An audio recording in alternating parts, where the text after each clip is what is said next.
Dear student, आज हम लोग WH फैमिली वर्ड को यूज करके यानी कि इस्तेमाल करके प्रयोग करके हम लोग उससे हम लोग आज प्रश्न पूछने का काम करेंगे। कैसे उससे हम लोग प्रश्न पूछ सकते हैं, क्योंकि WH फैमिली वर्ड का काम ही होता है कि उसकी मदद से हम किसी से भी सामने वाले से प्रश्न पूछने का काम करते हैं, यानी कि क्वेश्चन करने का काम करते हैं। तो कैसे क्वेश्चन करते हैं, उसके लिए हमें कौन सा सेंटेंस पढ़ना होगा, तो उसके लिए हमें क्वेश्चन वर्ड सेंटेंस पढ़ना होगा। क्वेश्चन वर्ड सेंटेंस या तो WH फैमिली वर्ड सेंटेंस, ठीक है। तो अब इसका रूल क्या होगा, रूल इसके वाक्य कैसे होंगे, जैसे कि क्यों जाना है, कब जाना है, कहां जाना है, किधर जाना है, कितना दूर जाना है, यानी कि इसमें के अंदर सब्जेक्ट नहीं आना चाहिए। सब्जेक्ट मींस जो काम को कर रहा है उसको इसके अंदर नहीं आना चाहिए, क्योंकि काम हम लोग खुद करते हैं, तो इसलिए हम अपने आप को इसमें लिखते हैं। जैसे कि कहां जाना है, कौन पूछ रहा है, मैं पूछ रहा हूं, तो मैं इसमें लिख रहा हूं मुझे कहां जाना है। नहीं, अगर मुझे आ जाता है इस वाक्य के अंदर यानी कि सेंटेंस के अंदर, तो ये वाक्य हमारा क्वेश्चन वर्ड सेंटेंस नहीं रहेगा, ये वाक्य हमारा दूसरा हो जाएगा। तो हम लोग क्या पढ़ रहे हैं, क्वेश्चन वर्ड सेंटेंस। तो क्वेश्चन वर्ड सेंटेंस के अंदर सब्जेक्ट का यूज होना नहीं होना चाहिए, क्योंकि सब्जेक्ट को इसमें यूज नहीं करते हैं। तो इसका जो रूल होगा, सबसे पहले होगा QW यानी कि क्वेश्चन वर्ड। अगर हिंदी में यहाँ पे क्या होगा, तो यहाँ पे क्या लिखेंगे, व्हाट। अगर हिंदी में यहाँ पे क्या होगा, कहां, तो यहाँ पे क्या लिखेंगे, वेयर। अगर हिंदी में क्यों होगा, तो यहाँ पे क्या लिखेंगे, व्हाई। तो उसके बाद टू लिखेंगे, वर्ब फर्स्ट फॉर्म और लास्ट में ऑब्जेक्ट। देखिए इसके अंदर कहीं सब्जेक्ट लिखा गया है, नहीं लिखा गया है। सिंपटम मीन्स पहचान, सेंटेंस को पहचानेंगे। सबसे पहले क्वेश्चन वर्ड होगा हिंदी में, क्या, क्यों, कब, कहां, कितना, कितनी, कितनी, ये सारे के सारे चीज आप ऑलरेडी जानते हैं। उसके बाद एक वर्ब होगा, उस वर्ब के अंदर ना, नी, ने की मात्रा होगी। कौन सी मात्रा, ना, नी, ने। और सबसे लास्ट में क्या होगा, है। एग्जाम्पल जैसे कि क्यों जाना है, क्यों जाना है। देखिए इस वाक्य के अंदर सब्जेक्ट आ रहा है, कौन काम क्या हो रहा है, जाने की कौन कर रहा है, पता चल रहा है, नहीं। तो यहां सब्जेक्ट नहीं आना चाहिए। अगर यहां सब्जेक्ट आ जाता है तो ये हमारा क्वेश्चन वर्ड मॉड्यूल यानी क्वेश्चन वर्ड सेंटेंस नहीं रहेगा, ये वाक्य हमारा दूसरे में चला जाएगा। तो दूसरे में चला गया तो उसका रूल भी बदल जाएगा। लेकिन हम लोग पढ़ रहे हैं क्वेश्चन वर्ड सेंटेंस, तो यहाँ पे इसके अंदर सब्जेक्ट नहीं होना चाहिए। सबसे पहले क्वेश्चन वर्ड वर्ब के अंदर ना, लेने की मात्रा, जाने के अंदर ना की मात्रा है, सबसे लास्ट में है। तो अब इसका रूल क्या होगा, यानी कि सबसे पहले क्वेश्चन वर्ड क्यों की इंग्लिश बाय, उसके बाद क्या लिखेंगे, टू, फिर वर्ब क्या है, जाना, जाने की इंग्लिश गो। तो क्या बनेगा, वाई टू गो।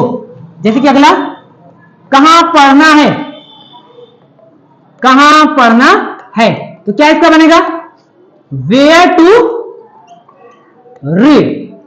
यूज कर लेंगे इसको, क्वेश्चन वर्ड यूज कर लेंगे। देखिए सबसे पहले वेयर है ना, क्वेश्चन वर्ड की इंग्लिश यानी कि हिंदी में कहां होगा, तो सबसे पहले उसकी इंग्लिश लिखेंगे वेयर, उसके बाद टू लिखेंगे, फिर वर्ब फर्स्ट फॉर्म और लास्ट में अगर ऑब्जेक्ट रहता है तो लिखते हैं, ऑब्जेक्ट नहीं रहता तो नहीं लिखते हैं। वैसे अगला एग्जांपल, क्या बताना है, व्हाट टू टेल, कहां बोलना है, वेयर टू स्पीक, क्या लाना है, व्हाट टू ब्रिंग, किसके साथ बैठना है, विथ होम टू सिट। ऐसे ही करके हमारे सारे सेंटेंस हो जाने चाहिए। लेकिन हमारे साथ कुछ ऐसे क्वेश्चन वर्ड होते हैं, यानी कि WH फैमिली कुछ ऐसे होते हैं जिनके साथ हमारा थोड़ा सा ये जो रूल होता है ना, वो हमारा बदल जाता है। जैसे कि देखिए कौन कौन से ऐसे क्वेश्चन वर्ड होते हैं, जैसे कि हमारा पहला हो जाता है हाउ मच, दूसरा हाउ मेनी, तीसरा विच, चौथा हुज, पांचवा हूं। जब ये 5 क्वेश्चन वर्ड आते हैं तो ये हमारा थोड़ा सा ना नियम के अंदर थोड़ा सा परिवर्तन हो जाता है, यानी कि जो रूल होता है ये हमारा थोड़ा चेंज हो जाता है। जैसे कि देखिए कौन सा कपड़ा खरीदना है, कौन सा कपड़ा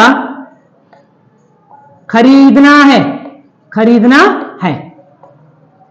मैच कराइए, देखिए मैच कर रहा है इसे। सबसे पहले कौन सा है ना क्वेश्चन वर्ड, वर्ब के अंदर नानी ने, लास्ट में है। अब देखिए कपड़ा, यही हमारा क्या है, ऑब्जेक्ट यानी कि अदर। अब ये आ गया तो ये क्वेश्चन वर्ड क्या गया, कौन सा, कौन सा इंग्लिश विच। हमने बताया जब ये 5 क्वेश्चन वर्ड आते हैं, यानी कि 5 WH फैमिली के वर्ड किसी को भी वाक्य के अंदर यूज किया जाता है, तो थोड़ा सा हमारे नियम के अंदर यानी कि रूल के अंदर थोड़ी सी चेंजिंग हो जाती है। चेंजिंग क्या होती है, जब ये क्वेश्चन वर्ड इसके अंदर आते हैं, वाक्य के अंदर आते हैं, तो जरूर किसी न किसी संज्ञा के बारे में यानी कि नाउन के बारे में वाक्य के अंदर बात करेगा, कंफर्म है बात करेगा। तो अब देखिए इसके अंदर किसके बारे में बात कर रहा है, कपड़ा के बारे में बात कर रहा है। क्वेश्चन वर्ड क्या है, विच, विच की इंग्लिश कौन सा। तो अब देखिए कपड़ा के बारे में बात कर रहे हैं, नाउन है ना, तो अब यहाँ थोड़ा सा नियम चेंज होता है। सबसे पहले क्वेश्चन वर्ड लिखते हैं, उसके बगल में तुरंत यहाँ पे नाउन को यूज कर लेते हैं तुरंत।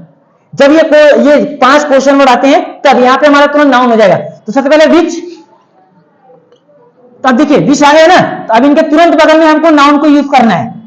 तो अब देखिए विच आ गया ना, तो विच के बगल में नाउन, नाउन क्या है? कपड़ा, कपड़ा की मीन्स क्लॉथ, विच क्लॉथ। अब उसके बाद टू लिखेंगे, उसके बाद by, which cloth two by. देखिए चेंज हो रहा है ना, सबसे पहले क्वेश्चन वर्ड था टू था, लेकिन हमने यहाँ पे तुरंत नाउन लिख दिया। जब ये 5 क्वेश्चन वर्ड यानी कि WH फैमिली आ जाते हैं, तो वाक्य के अंदर जिसके बारे में बात चल रही है, जो नाउन के बारे में बताया जा रहा है, उस नाउन की इंग्लिश उनके तुरंत बगल में ही लिखते हैं। जैसे कि कितना पानी पीना है, how much water to drink, कितना पेन बेचना है, how much pen to cell.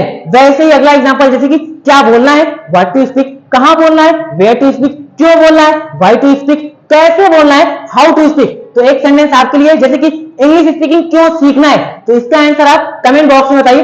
And don't forget to follow Natwar learning institute.